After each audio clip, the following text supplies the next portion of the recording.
Hey guys, welcome back, it's Ripe again. In today's video, an entitled homeowner association idiot squatted on my property and insisted that the HOA is now the rightful new owner of my land. Here is what happened. Let's dive right into the HOA story. Today's title story starts like this. Grandma has always been the center of our family. Well, Grandma and her farm. She was a tough old lady with a heart of gold who had run a farm for decades, but when she got too old to handle the farm on her own, she moved somewhere warm and left the land to her grandkids. That is how I came to own and operate a picturesque family farm in my late 20s. It was a huge learning curve, but with regular phone calls from Grandma, I was able to get my feet on the ground. It only took me 1 year to get a successful yield from my soybeans, and thanks to Grandma's tips I was able to bring a goat to the property and restore the old barn. It felt great to work the land and to keep the family legacy alive. Thanks to the foundations Grandma had laid out,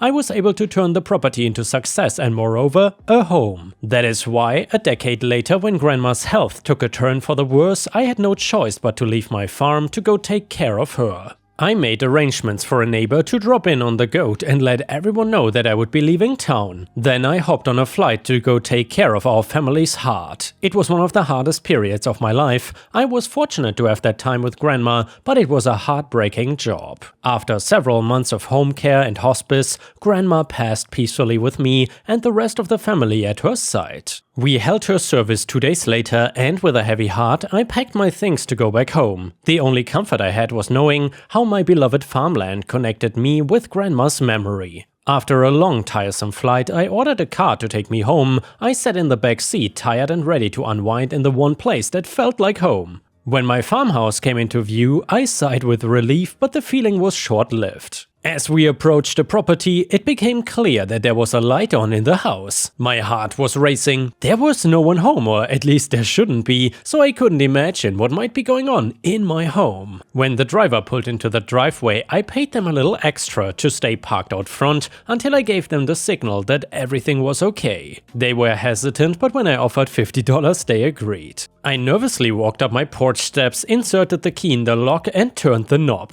The door swung inwards, revealing a candlelit scene. There were candles and battery-operated lanterns everywhere. I heard a rustling to my left and looked quickly. My eyes caught sight of someone cutting through the dining room towards the back door. I took off after them and they had their back to me, but we were about equal in size, which would suit me if the criminal tried something. I was gaining on them quickly, and when they stopped to unlock the back door, I caught them. I grabbed the person by the shoulder and they wheeled around. I was face to face with the home invader. He was an average-looking man who looked to be about 50. His face was wild with panic, but he didn't seem to want a physical fight. I used my arm to hold him against a wall. "Who are you?" I asked. He didn't answer, so I tried. "What are you doing here?" "I have a right to be here," the man finally replied. "Like heck you do," I answered in a rage. "This is my house, my land, and you have no right to be here." The man grappled at my arm. He said, "Please let me go, I won't fight." I released him and he caught his breath. "What makes you think you can be here?" I asked, and the man said, "The HOA." I laughed and shook my head. "No HOA let you in here.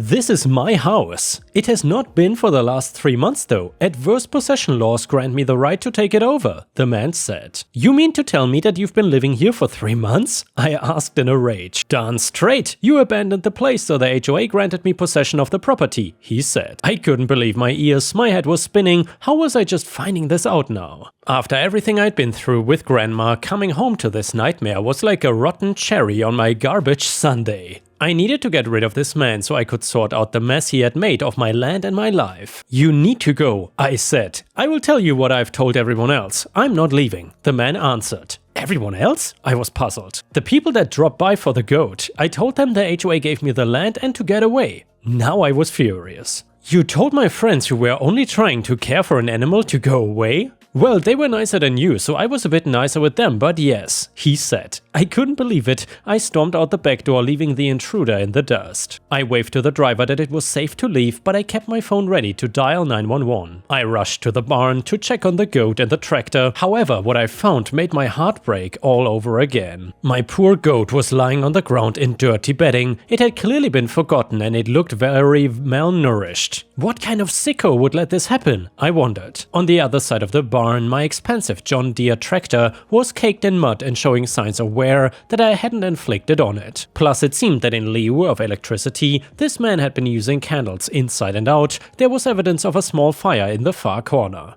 I could not take it anymore. Everywhere I turned, it was clear that this lunatic had been squatting on and destroying my land. So I dialed 911. Half an hour later, the police were escorting the man from the HOA off my property, while the veterinarian made an emergency house call to see the goat. As the HOA squatters sulked out of the driveway, they turned back and called, "This is not the last of this. This is HOA property and I will use their lawyers to sue you out of it." "I would like to see you try," I answered. I couldn't believe the gall of this guy. He had the nerve to come onto my land, mistreat my animals and property, and act like he was entitled to do so just because he was part of the HOA. It was unbelievable, and in the wake of my grandma's passing, the idea of someone disrespecting her former home was a complete outrage. I spent the next hour phoning lawyers, talking to police, and cleaning up messes all over my home. I was taking out the third bag of trash when something in the barn caught my eye. It was a light. "Not again," I said out loud and stomped over to the barn. When I pulled open the barn door, as sure as the sun rises, there was the squatter back again. "I thought I got rid of you," I said. "I'm here because of my right to be here. The HOA and their lawyers will protect me." "Look, I'm trying to be civil by staying in the barn, but this is mine now and you just need to deal with it," he said. I shook my head in disbelief. The nerve of this man was absolutely unbelievable. Fortunately, I'd already talked to a lawyer that I liked, so right in front of the squatter, I called the lawyer. He said he would come right down. I hung up the phone and turned towards the nuisance of a man. "You heard that?" I asked. "My lawyer is on the way, so I don't think you'll be here much longer." "Have it your way," he said, taking out his phone, presumably to call his own lawyers. I did not care. He could call all the lawyers in the world, but this was my land and I would fight him, the HOA, and anyone else who wanted to try and take it. An hour later, I had brought up my lawyer up to speed and was ready to have it out with this insufferable squatter. The lawyer and I charged down the lawn to the barn, but when we got there, the squatter was not alone. He had the president of the HOA standing next to him. "Hello," the president said, extending his hand to shake. I shook it out of politeness, but I would rather have spat in his hand. The lawyer began to plead my case, showing a picture of my deed on his phone and detailing the crisis that made me leave the property. It all sounded ironclad to me, but the HOA president said, "I totally understand why you're so frustrated. This individual was clearly acting on their own without our blessing." "Hey!" the squatter interjected, clearly annoyed at being sold up the river.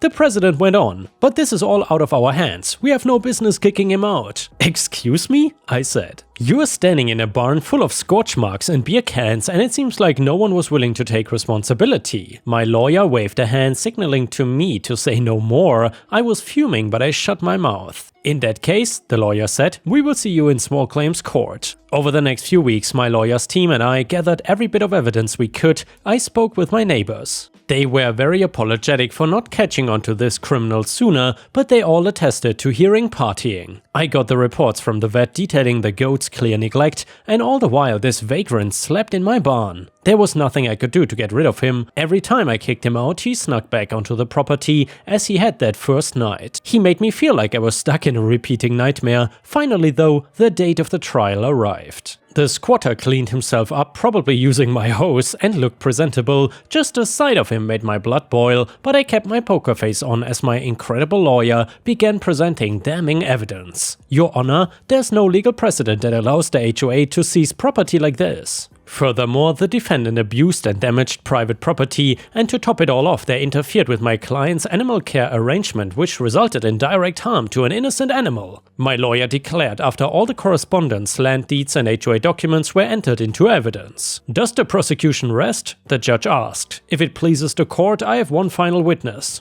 I apologize for the latest of this entry, but new evidence has come to my attention that directly affects this case. My lawyer said. I was stunned. I did not know who the surprise witness might be. "I'll allow it," said the judge. The prosecution called Frank Barrow to the stand. The HOA president rose from his seat and took the stand. My lawyer began questioning him and it became clear what the big surprise was. So it turned out that Mr. Barrow was the cousin of my squatter. The two had cooked up this scheme as a land grab, and it only took 3 questions for my lawyer to catch him out. In the end, the judge had no choice but to rule in my favor. The defendant's case was built on adverse property laws, but those require an extended occupation and usually improvements to the property. This jerk, though, had only taken my land for a few months and they left it worse off than they found it. The judge issued an eviction to the squatter. They also held the squatter in contempt and sentenced them to several years of jail time for trespassing, destruction of property, and animal cruelty.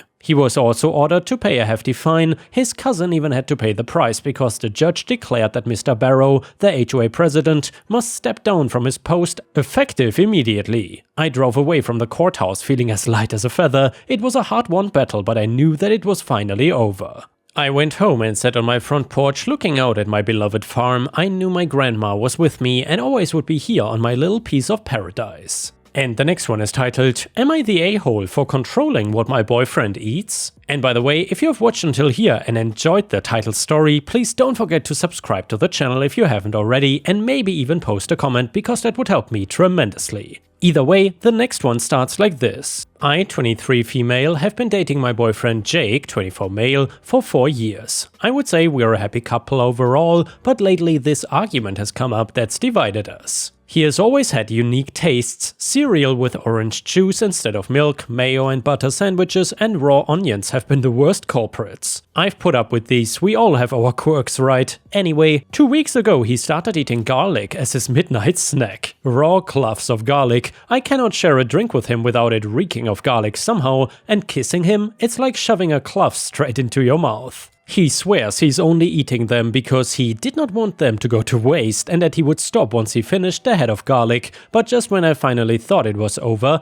I caught him sneaking a second one into the kitchen last night when he thought I was asleep. I confronted him about his secret grocery trip this morning and he got really defensive and denied it. I'm not trying to be a nag here, but it's really wearing on me. The garlicky aura surrounding him makes me want to avoid him at all costs, but like, I don't want to do that because he's my boyfriend. So Reddit, am I the a-hole for giving him an ultimatum of no more eating garlic? And yeah, ripe stars, let me know in the comments what you think about this. Is OP the a-hole here or not? Added for context, his diet seems healthy overall and he goes to the gym a lot. He has had a doctor's appointment not long ago and I don't think anything came up, but I can ask him again. Sorry if the title is confusing, I just feel bad because I did give him an ultimatum this morning, which I know is not good.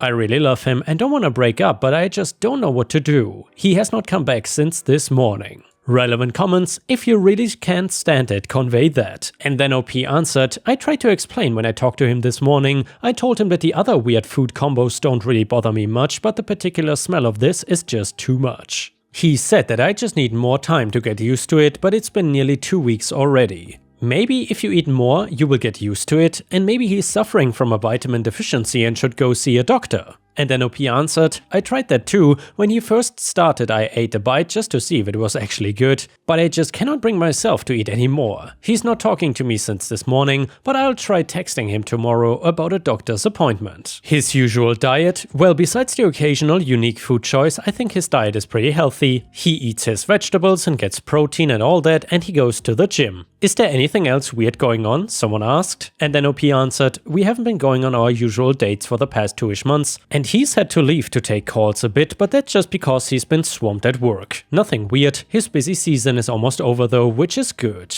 And now we got an update to the story and it reads like this. So your comments yesterday gave me a lot to think about. As it turns out, some of your comments ended up being spot on. Yesterday evening, I tried texting him about seeing a doctor, like you guys suggested. He never replied though. I guess he still has me muted. I spent the next night tossing and turning. I kept going over what I was gonna say to him when he got home. Not that it mattered because he didn't come back last night. That worried me, so this morning I checked his location. He stopped sharing it with me through his phone, but I guess he forgot that I can still see it on Snapchat. It showed him about 30 minutes away at some house off a random back road. I was pretty confused and honestly panicked. All his friends that I know of live in the city. I tried to call him again and was sent to voicemail, so I drove over there to see what was up. When I got to the house, I noticed a woman about my age gardening in the front yard. I was pretty upset already, so I flat out asked her if she had seen my partner. She seemed surprised and asked if I meant Jake. She invited me inside, and there he was. Apparently she's into gardening and they met at her stand last fall when he went to stock up on onions at our local farmer's market. They hit it off and have been seeing each other for the past 6 months and made it official back when his busy season started. She said lately she's been giving Jake the garlic she grew last summer since it's going to go bad soon. That's why he was so insistent on eating it by himself instead of cooking it into a shared dish like normal, and why he's been eating onions like an apple instead of letting me use them on my sandwiches. He did not want to give me her presents because, in his own words, she grew it with love for me, and if you ate them, you would have known. At that point I saw red, so I just left. Since then Jake's been blowing up my phone about how we can fix this and that he won't do it again, but I'm so over it at this point. Just when I thought my life would not get any worse while I was moving his stuff to the curb, I found his stash of garlic. Shoved in the back of his closet was 1 pound of garlic in a Home Depot bucket along with letters she had written him. I am keeping the garlic. I don't think we can ever come back from his cheating, but I'm going to at least get some good meals out of this terrible situation. So Reddit, please send me your favorite recipes to use the garlic in. I need a distraction to keep my mind off of everything. All these comments made me think about how this must have been for the farmer, so much so that I reached out to her today.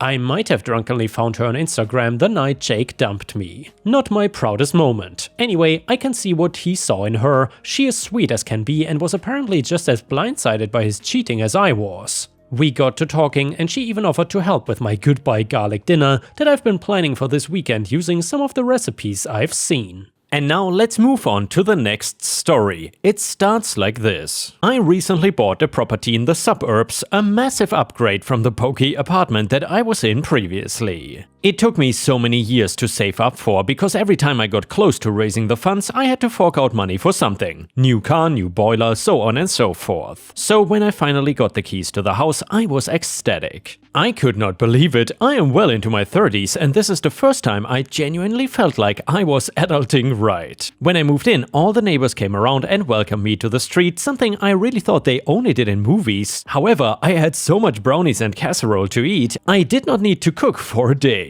The only person I did not meet was the neighbor to the side of me. Some of the others of the street informed me that she went on holiday to Australia most of the winter months. What I found strange was, but didn't really think about, was how everyone was wishing me luck and how I was a brave man. I just figured it was the normal thing to do to a new homeowner. It's a scary prospect and I need all the luck I can muster. What really sold me on the place was the fact that it came with a pool. Nothing impressive, but big enough to be able to lounge around and maybe swim a couple of laps. It was the real selling point, and now all my friends wanted to spend all their weekends around mine. I was the belle of the ball, hosting barbecue parties, garden parties, pool parties, literally any excuse to have the boys around or the family to show off my modest pool.